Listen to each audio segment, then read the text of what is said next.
Hello hello dear students. अभी हम कर रहे हैं 6th class NCERT math. Exercise है 7.6, फ्रैक्शंस। चैप्टर का नाम है। कर रहे हैं हम इस एक्सरसाइज का क्वेश्चन नंबर 5। तो इसे देखिए, इसमें क्या दिया हुआ है। आपको एडिशन सब्ट्रैक्शन बॉक्स है ये वाला और ये वाला फिल करना है, जिसमें आप देखेंगे कि इस वाले बॉक्स के अंदर जो फ्रैक्शंस दे रखे हैं वो लाइक फ्रैक्शंस हैं। राइट, चारों के चारों लाइक फ्रैक्शंस है। लाइक फ्रैक्शंस वो होते हैं जिनके डिनोमिनेटर्स बराबर हो, जबकि ये अनलाइक फ्रैक्शंस है जिनके न्यूमरेटर्स चाहे कुछ भी। अच्छा, यहाँ पर न्यूमरेटर्स सबके बराबर है लेकिन डिनोमिनेटर्स बराबर नहीं है। तो हमें क्या करना पड़ेगा, एलसीएम लेकर के सॉल्व करना पड़ेगा इसके केस में। ठीक है, तो जब आप इधर से इधर की तरफ जा रहे हैं तो यहाँ पर आपकी एडिशन करनी है। इन दोनों की एडिशन यहाँ पर लिखनी है, इन दोनों की एडिशन यहाँ पर, और this minus this equal to यहाँ पर लिखना है, this minus this equal to यहाँ लिखना है। जो यहाँ पर आएगा उसमें भी this minus this equal to यहाँ लिखना है। इसी तरीके से ये वाला पार्ट है वो करना है। Is that clear? तो ये तो डायरेक्टली आप कर ही पाएंगे कि जब आप, क्योंकि डिनोमिनेटर्स दोनों के बराबर है ना, तो जब आप इसे सोल्व करते हैं, अगर वर्किंग वगैरह सोल्व नहीं करनी है, डायरेक्टली करना है, तो इसे आप डायरेक्टली कर सकते हैं। 3 है डिनोमिनेटर तो यहाँ पर 3 ही आ जाएगा। अब प्लस का केस है तो न्यूमिनेटर्स की हो जाएगी एडिशन। 2 + 4 6। अगर इसके लोएस्ट फॉर्म में लिखें तो 2 मिलता है। ठीक है, नहीं तो आप यहाँ पर वर्किंग दिखा सकते हैं नीचे। सॉल्यूशन 5 का ए पार्ट, जिसमें अगर हम इसको ए मान ले, ये बी, ये सी, ये डी, ये ई, एफ, जी, एच, आई, जे। ठीक है, तो ए के अंदर ए इज इक्वल टू होगा इन दोनों का एडिशन। 2/3 + 4/3, डिनोमिनेटर्स बराबर है तो 3 का 3 रहेगा, इनकी एडिशन 6 आ गया। 3 1 इज 3 2 जार 2, ए की वैल्यू आती है। क्लियर है? अब हमें चाहिए बी की वैल्यू, तो बी इक्वल टू होगा इन दोनों का एडिशन, क्योंकि इस तरफ एडिशन है, इन दोनों का एडिशन यहाँ लिखना है। 1/3 प्लस में 2/3, डिनोमिनेटर जो बराबर है लाइक फ्रैक्शंस का वही लिखेंगे। 1 + 2 3, 3 से 3 कट गया, आपको मिला 1। सी के केस में ये वाला सब्ट्रैक्शन है। 2/3 - 1/3 इज इक्वल टू, डिनोमिनेटर वही रहेगा, 2 - 1 1, 1/3 आया। क्लियर है? अब डी की वैल्यू निकालनी है, तो डी इज इक्वल टू इसकी value this minus this, 4/3 - 2/3, denominator 3 ही रहेगा, 4 - 2 आया 2, 2/3। ई की वैल्यू यहाँ पर 2 आया है, ए माइनस बी, ए माइनस बी नीचे की तरफ यहाँ पर, ए की वैल्यू 2, बी की वैल्यू 1, 1 आया। अगर वैसे चेक करना चाहें तो C + D इक्वल टू ये आना चाहिए, C + D 1/3 + 2/3, 3/3 आएगा, जो कि 1 ही होता है कट करके। ठीक है, तो वैसे भी निकाल सकते हैं। तो ये हमने जो निकाला है सॉल्यूशन, वो इसके लिए निकाला है, A B C D E की वैल्यू आई है। अब इसके लिए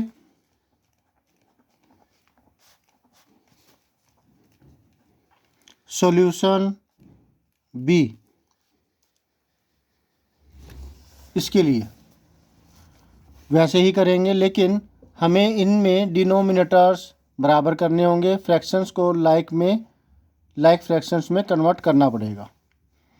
तो h is equal two plus this, plus का निशान है ना इस तरफ, तो h इज इक्वल टू होगा 1/2 + 1/3।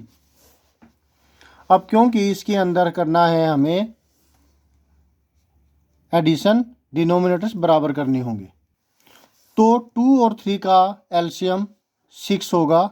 दोनों में कुछ भी कॉमन नहीं है, इसलिए इन दोनों का प्रोडक्ट ही एलसीएम होगा। तो 2 को 6 बनाने के लिए इससे मल्टीप्लाई करेंगे ऊपर और नीचे, और इसको 6 बनाने के लिए इससे मल्टीप्लाई करेंगे नीचे और ऊपर दोनों।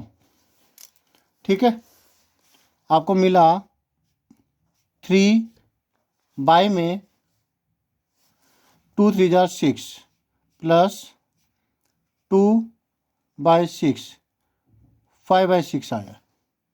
एच की वैल्यू 5/6 आ गई। आई की वैल्यू इसी प्रकार से निकालेंगे 1/3 प्लस 1/4। इन दोनों में भी कुछ भी कॉमन नहीं है, मतलब इन दोनों का एचसीएफ 1 है, तो इन दोनों का प्रोडक्ट ही एलसीएम होगा। दोनों का प्रोडक्ट है वो आया 12, 3 4 12। तो 12 बनाने के लिए इसको 4 से मल्टीप्लाई करेंगे और इसको 3 से मल्टीप्लाई करेंगे ऊपर नीचे दोनों तरफ। आपको मिला, अगेन मैं आपसे कह रहा हूँ कि इन दोनों का प्रोडक्ट ही एलसीएम होगा, जो कि 12 है। यहाँ 12 बनाने के लिए नीचे ऊपर दोनों 4 से मल्टीप्लाई, इसमें नीचे ऊपर दोनों 3 से मल्टीप्लाई, मतलब 4 को इससे मल्टीप्लाई कर दिया, 3 को इससे मल्टीप्लाई कर दिया। ठीक, गुड। तो आपको मिलता है 4, 1 × 4 बाय में 12 प्लस में 3 बाय में 12 7/12। ठीक, आई की वैल्यू आ गई। एफ की वैल्यू दिस माइनस दिस, यही वाली चीज़ होगी, है ना। तो हम ज़्यादा दिक्कत नहीं होगी, यही वाली चीज़ है, मैं लिख देता हूँ। तो 1/2 माइनस 1/3 करना था, 1/2 माइनस 1/3, तो ये ऊपर वाला ही हो गया, बस प्लस और माइनस का ही फ़र्क है। तो जो ये किया था वैसे यहाँ पर किया, और हमें मिलता है 3/6 माइनस में 2/6, 3 - 2, डिनोमिनेटर वही रहेगा 6, 3 - 2 1, 1/6 आ गया। अब आई के जो आई का आया था वही जे का भी होगा, वैसे ही सॉरी, जो हमारा आई का आया था वो जी का होगा, जी का निकालना है ना। 1/3 माइनस 1/4, 1/3 यहाँ पे प्लस 1/4 है, नीचे 1/4 माइनस का आ जाएगा, मतलब ये हो गया। तो जो यहाँ पर हुआ था वही यहाँ पर है, प्लस की जगह माइनस आ जाएगा, इतना ही फ़र्क है। अब माइनस कर देंगे, इधर एडिशन किया था, इधर माइनस होगा। 1/3 माइनस 1/4, 4 - 3 1 बाय में 12, 1/12 आ गया। अब जे की बारी, यहाँ पर मैंने जे लिख दिया, जी आएगा। तो ये देखिए, कई बार होता है कि हमने आधा अधूरा देखा और कमेंट डाल दिया कि वहाँ पर गलती हुई है। आपने पूरा देखना है, गलती कोई होती है बाय चांस तो वो आगे ठीक कर दी जाती है। तो पूरा वीडियो देखिए ध्यान से, क्योंकि अगर आप स्किप करके देखेंगे तो कोई चीज़ ना कोई चीज़ जो है जो महत्वपूर्ण होगी वो आप स्किप कर देंगे, आपको समझ में नहीं आएगा फिर, क्योंकि आगे वाली चीज़ पहले वाली पर डिपेंड करती होगी। जे, इन दोनों को ऐड करना है या सब्ट्रैक्ट करना है, बिल्कुल इन दोनों को तो सब्ट्रैक्ट करना है, और अगर ऐसे करते हैं तो इन दोनों को ऐड करके ये आता। ठीक है, अब आपकी मर्जी है, आप जैसे करना चाहे कर सकते हैं, दोनों में आंसर सेम आएगा। तो मैं कर रहा हूँ एच प्लस में एच माइनस में आई, क्योंकि माइनस का केस है नीचे से ऊपर से नीचे की तरफ, एच माइनस आई। एच की वैल्यू हमने निकाली 5/6 और आई की वैल्यू 7/12। अब इधर भी डिनोमिनेटर्स बराबर नहीं है, तो लाइक में कन्वर्ट करना पड़ेगा। 6 और 12 में 12 6 का मल्टीपल है, तो फिर 12 ही एलसीएम आएगा। ये तो 12 बना ही हुआ है, इसको 12 बनाने के लिए 2 से मल्टीप्लाई करेंगे, नीचे किया तो ऊपर भी मल्टीप्लाई करेंगे। ठीक है, हमें मिलता है 10 बाय में 12 माइनस 7 बाय में 12, 10 - 7 3 बाय में 12। लोवेस्ट फॉर्म में आप करना चाहें तो कर दीजिए, कर ही दीजिए। 3 1 इज 3 4 जार 1/4 आता है। अब चेक करने के लिए कि क्या जो हमारा ये आंसर आया है सही आया है। अगर हम इन दोनों को ऐड करें तो हमें जे 1/4 ही आना चाहिए, एफ प्लस जी। तो इसको करने के लिए जे की वैल्यू एफ प्लस जी करके हम कर रहे हैं, क्योंकि इधर की तरफ एडिशन है। एफ की वैल्यू है 1/6 और जी की वैल्यू है 1/12।